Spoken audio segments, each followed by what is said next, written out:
లెక్క కట్టి ఆ రోజు టీఆర్ఎస్ ప్రభుత్వం ఉన్నప్పుడు ప్రజల ముందు పెట్టడం జరిగింది, ప్రభుత్వం ముందు పెట్టడం జరిగింది. దానికి జవాబు ఉండదు.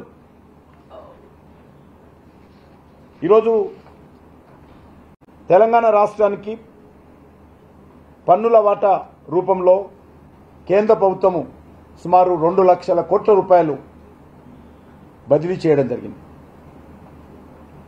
కేంద్ర ప్రభుత్వము అనేక రకాల అభివృద్ధి కార్యక్రమాలు అమలు చేస్తుంది. కేంద్ర ప్రభుత్వం అనేక రకాల సంక్షేమ కార్యక్రమాలు అమలు చేస్తూ ఉంది.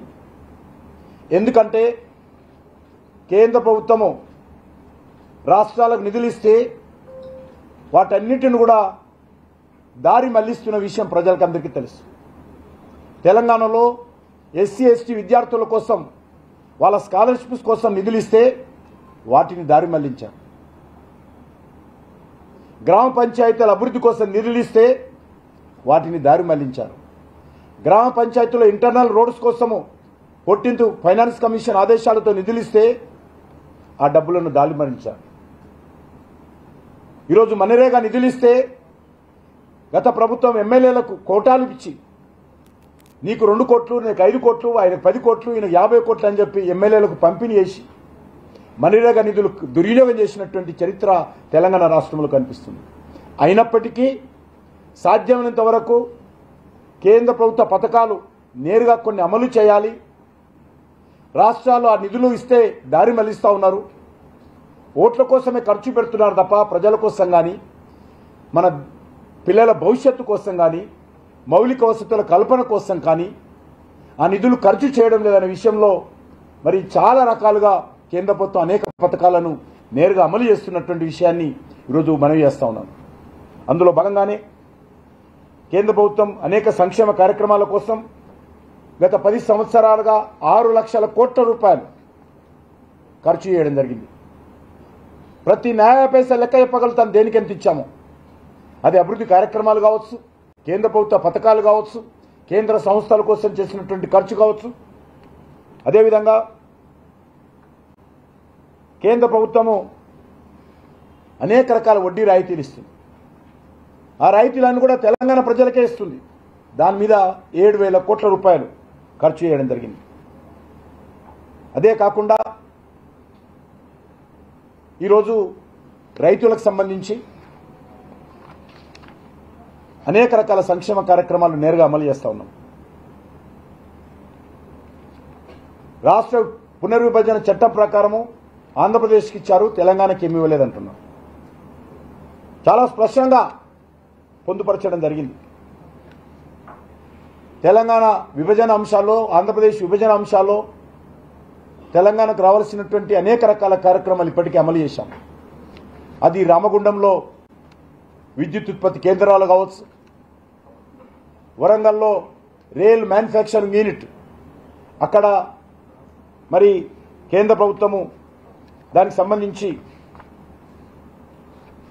మరి అనేక రకాలుగా అక్కడ కోచ్ ఫ్యాక్టరీలు కానీ, కోచ్లు కానీ, వ్యాగన్స్ కానీ, రైల్ ఇంజన్స్ కానీ మ్యానుఫ్యాక్చరింగ్ కోసం ప్రధానమంత్రి గారు స్వయంగా వచ్చి శంకుస్థాపన చేశారు. మళ్ళీ ఇంకా మా కోచ్ ఫ్యాక్టరీ ఎక్కడ అంటాడు. నాకు విచిత్రంగా ఉన్నది. రైల్వే కోచ్ ఫ్యాక్టరీ, రైల్వేలో వ్యాగన్స్ ఫ్యాక్టరీ, రైల్వేకి సంబంధించినటువంటి ఇంజన్స్ ఫ్యాక్టరీ కాజ్పేటకు వచ్చి ముఖ్యమంత్రి గారు మన ప్రధానమంత్రి గారు శంకుస్థాపన చేస్తే కనీసం ముఖ్యమంత్రి రాలేదు. ఈరోజు 3,000 మందికి ఉద్యోగాలు వస్తాయి. మరి ఇంకా కోచ్ ఫ్యాక్టరీ ఎక్కడంటే ఎవరికి చెప్పాలో అర్థం కాదు. ఈరోజు ట్రైబల్ యూనివర్సిటీ గురించి మాట్లాడుతూ ఉన్నారు. ట్రైబల్ యూనివర్సిటీ మంజూరు అయిపోయింది, నిధులు ఇచ్చాము.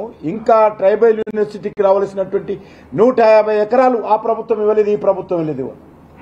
అయినప్పటికీ కూడా టెంపరరీ క్యాంపస్ ఓపెన్ చేసి కేసీఆర్ మంత్రివర్గంలో ఉన్నటువంటి మంత్రులతో కలిసి నేను స్వయంగా టెంపరరీ క్యాంపస్ను మరి ప్రారంభించడం జరిగింది, స్వయంగా ములుగులో వెళ్ళి. ఇంకా ట్రైబల్ యూనివర్సిటీ ఎక్కడ అంటాడు. నిధులు 900 కోట్ల రూపాయలు మంజూరు చేశాం. ఈరోజు అంతేకాదు, జిఎస్టీ నష్టపరిహారం కింద సుమారు 7,000 కోట్లు ఇవ్వడం జరిగింది. విభజన చట్టంలో ఉన్నటువంటి అందించినటువంటి స్పెషల్ ప్యాకేజీ 2,250 కోట్లు. అదేవిధంగా జాతీయ రహదారుల నిర్మాణం కోసం 1,10,000 కోట్లు, 3 కొత్త రైల్వే స్టేషన్లు, 10 రైల్వే డబ్లింగ్ ప్రాజెక్టుల కోసము 31,000 కోట్లు, 40 అమృత రైల్వే స్టేషన్స్ కోసం, సుమారు 400 అండర్ రైల్వే బ్రిడ్జెస్ కోసం కేంద్ర ప్రభుత్వము మరి ఆల్మోస్ట్ ఎంఎంటీఎస్ సెకండ్ ఫేజ్ కోసం కావచ్చు సుమారు 50,000 కోట్లకు పైగా ఖర్చు చేయడం జరిగింది. కొన్ని ప్రాజెక్టులు ఖర్చు చేయబోతున్నాం. ఇంకా ఒక సికింద్రాబాద్ రైల్వే స్టేషన్ కోసం 719 కోట్లు, కాచిగూడ రైల్వే స్టేషన్ కోసము మరి నాంపల్లి రైల్వే స్టేషన్ కోసము 327 కోట్లు, చెర్లపల్లి న్యూ రైల్వే స్టేషన్ ఇప్పటికే పూర్తి అయిపోయింది 250 కోట్లు, రైల్వే మ్యానుఫ్యాక్చరింగ్ యూనిట్ ఏదైతే కోచ్ ఫ్యాక్టరీ కావచ్చు, రైల్వే వ్యాగన్ కావచ్చు, రైల్వే ఇంజన్ల కోసం కానీ 521 కోట్ల రూపాయలు మంజూరుతో భూమి పూజ చేశాము. పనులు వేగవంతంగా జరుగుతూ ఉన్నాయి. ఒకసారి వరంగల్ వెళ్ళినప్పుడు చూస్తే తెలుస్తుంది. అదేవిధంగా ఇంతకుముందు చెప్పినట్టు 40 ఆదర్శ రైల్వే స్టేషన్లు అది జరుగుతూ ఉన్నాయి. రామగుండం ఎన్టీపీసీ ఆధ్వర్యంలో మరి 1,600 మెగావాట్ల పవర్ ప్లాంట్ 10,998 కోట్ల రూపాయలు ఖర్చు చేశాము. అది తెలంగాణ ప్రజలకు డెడికేట్ కూడా చేయడం జరిగింది. అంతేకాకుండా ఈరోజు సాగునీటి ప్రాజెక్టులు 11 సాగునీటి ప్రాజెక్టులు ఏవైతే అరొకర నిధులతో ఆగిపోయినాయో వాటిని పూర్తి చేయడం కోసం కేంద్ర ప్రభుత్వము 1,248 కోట్ల రూపాయలు ఇచ్చి ఆ 11 సాగునీటి ప్రాజెక్టులు పూర్తి చేసిన విషయాన్ని మనం చేస్తా ఉన్నాం. అంతేకాకుండా ఈరోజు ఆయిల్ కంపెనీకి సంబంధించినటువంటి పెట్టుబడులు ఎందుకంటే గ్యాస్ సరఫరా కోసం కానీ తెలంగాణ ప్రజలకు సంబంధించినటువంటి పెట్రోలియం ఉత్పత్తులకు సంబంధించినటువంటి సరఫరాల కోసము సుమారు 4,154 కోట్ల రూపాయలు ఖర్చు చేయడం జరిగింది. ఎన్డీఆర్ఎఫ్ కింద నేషనల్ డిజాస్టర్ రిలీఫ్ ఫండ్ కింద సుమారు 3,258 కోట్ల రూపాయలు గత 10 సంవత్సరాలు ఇవ్వడం జరిగింది. ఇంకా చాలా చిన్న చిన్నవి చెప్పడం లేదు నేను. అమృత్ పథకం కింద 2,780 కోట్ల రూపాయలు, అదేవిధంగా గ్రామ పంచాయతీలకు 14వ ఆర్థిక సంఘం కింద 5,375 కోట్లు, అదేవిధంగా పట్టణ మున్సిపాలిటీలకు సుమారు 3,400 కోట్లు. ఇది లాస్ట్ ఇయర్ అకౌంట్ ఇదంతా. అదేవిధంగా గ్రామీణ స్థానిక సంస్థలకు 15వ ఆర్థిక సంఘం నిధుల ప్రకారం 7,200 కోట్లు, మున్సిపాలిటీలకు 15వ ఆర్థిక సంఘం సిఫార్సుల మేరకు 3,682 కోట్లు, జలజీవన్ మిషన్ కింద 1,588 కోట్లు, ప్రధానమంత్రి సడక్ యోజన కింద 1,196 కోట్లు, ప్రధానమంత్రి ఆవాస్ యోజన కింద వ్యక్తిగత రుణాల కోసం ఈరోజు 1,428 కోట్లు. అదేవిధంగా ఏదైతే పేద ప్రజలకు ప్రతి నెల 5 కేజీల చొప్పున బియ్యం ఇస్తున్నామో ఉచితంగా పేదవాళ్ళ కోసము 27,612 కోట్ల రూపాయలు పేద ప్రజల కోసం ఉచితంగా బియ్యం అందిస్తా ఉన్నాం. కిసాన్ సన్మాన్ నిధి సుమారు 40 లక్షల మంది రైతులకు 13 విడతల్లో 4 నెలలకు 2,000 చొప్పున, సంవత్సరానికి 6,000 చొప్పున మరి కేంద్ర ప్రభుత్వం సుమారు 11,000 కోట్ల రూపాయలు ఖర్చు చేయడం జరిగింది ఇప్పటివరకు. అంతేకాకుండా మరి ఈరోజు సాయిల్ హెల్త్ కార్డు కోసం కావచ్చు, రామగుండంలో యూరియా పరిశ్రమ కోసం 6,338 కోట్లు ఖర్చు చేశాము. ఆ పరిశ్రమ కూడా ప్రారంభించాము.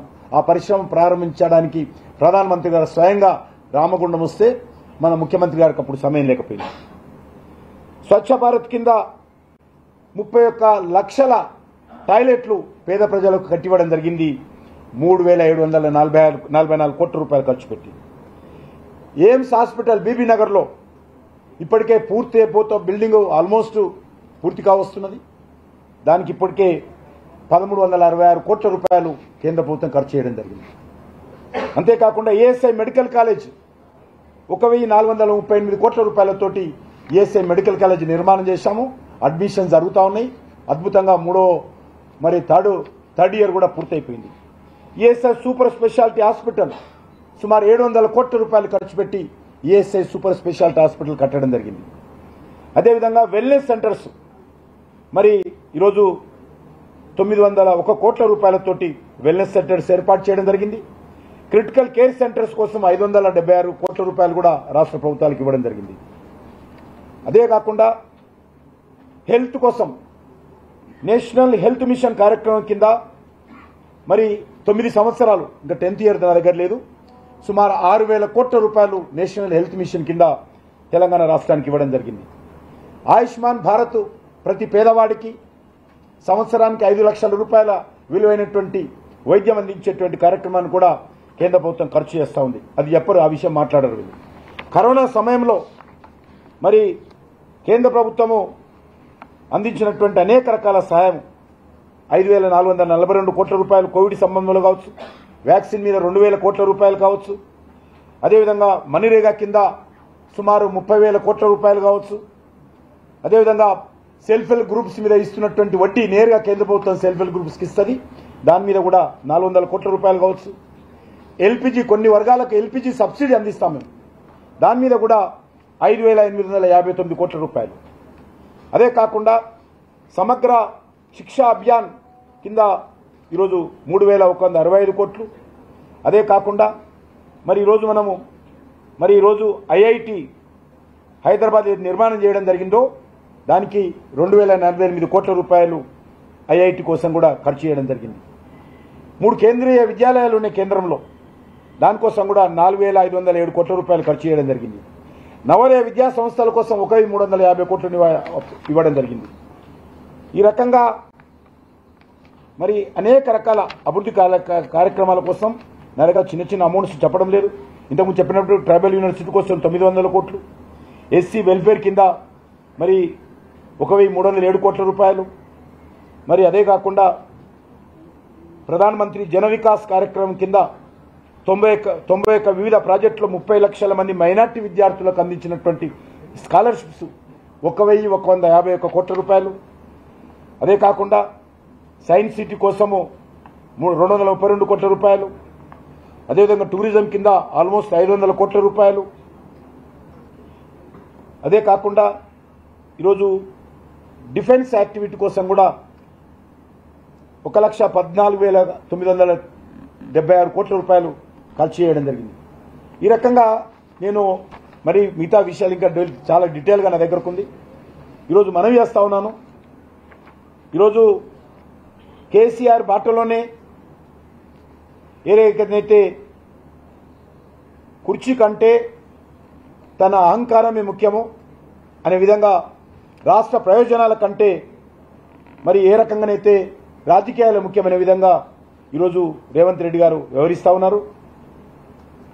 ఇది చాలా దురదృష్టకరం. తెలంగాణ ప్రజలు చేసుకున్నటువంటి దురదృష్టకరం. కేసీఆర్ ఏ రకంగానైతే వ్యవహరించారో ఈనాటి ముఖ్యమంత్రి కూడా అదే విధంగా వ్యవహరిస్తూ ఉన్నారు.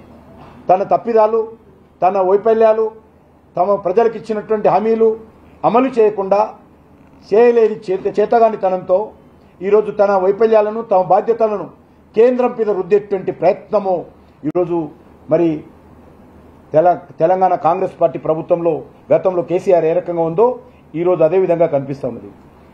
ఈరోజు మనం చేస్తా ఉన్నాం. నేను చాలాసార్లు ఢిల్లీకి వచ్చాను, కలిశానన్నాడు. చాలాసార్లు వచ్చారు. కేంద్రాన్ని కలవడానికంటే ఎక్కువ కాంగ్రెస్ పార్టీ నాయకులను, కాంగ్రెస్ పార్టీ సోనియా గాంధీ కుటుంబాన్ని కలవడం కోసం ఎక్కువసార్లు వచ్చారు. కేంద్ర ప్రభుత్వాన్ని కలవడం కంటే ఎక్కువ ఈరోజు కేంద్ర కాంగ్రెస్ పార్టీకి మరి అందించడం కోసం చాలాసార్లు వచ్చాడన్న విషయాన్ని ఈ సందర్భంగా మనం చేస్తున్నాను. ఈరోజు రైతుల కోసం ప్రతి ఎకరానికి ఎకరం ఉన్నటువంటి ఒక రైతుకు 10 ఎకరాలు ఉంటే 10,000 × 18,000, ఒక ఎకరం ఉంటే 18,000 చొప్పున ఈరోజు 60 లక్షల మంది తెలంగాణ రైతులకు ఈరోజు కేంద్ర ప్రభుత్వము మరి నేరుగా సబ్సిడీలు అందిస్తూ ఉన్నది. అంతేకాకుండా ఈరోజు రైతులు ఉత్పత్తి చేసినటువంటి రైతు ఉత్పత్తుల కోసం 20 లక్షల మంది తెలంగాణ రైతుల కోసం ఈరోజు 26,000 కోట్ల రూపాయలు ఒక్కొక్క సంవత్సరానికి ఖర్చు చేస్తూ ఉన్నాయి. అంతేకాకుండా ఈరోజు కేంద్రం ఇచ్చేటువంటి పథకాల లాభం తెలంగాణ ప్రజలకు దక్కడం లేదని ప్రశ్నిస్తూ ఉన్నాను. ఈరోజు 5 కేజీల బియ్యం పొందుతున్నటువంటి పేదలు తెలంగాణ ప్రజలు కాదా?